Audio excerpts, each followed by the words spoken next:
అయితే ఒకనాడు పాండవులు కౌరవులు ఆటలాడుతూ గొడవలు పెట్టుకుంటున్నారు.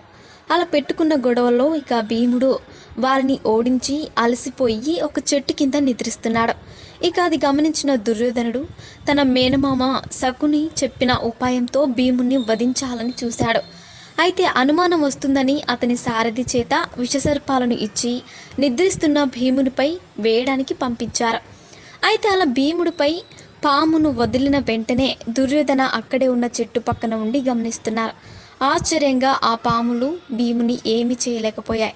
భీముని చేతిపైన, ఛాతిపైన, కాళ్ళపైన ఇలా సున్నితమైన ప్రాంతాలలో కాటు వేసిన భీముడు ఏమీ స్పందించలేదు. కానీ కాటు వేసిన పాములకు మాత్రం వాటి కూరలు విరిగిపోయాయి. ఇక ఏవో చీమలు కుట్టినట్టుగా అనిపించిన భీముడు కళ్ళు తెరిచి చూడగా తన ఒంటి నిండా పాములను చూసి వాటిని దూరంగా విసిరేశాడు. ఇక అది గమనించిన దుర్యోధన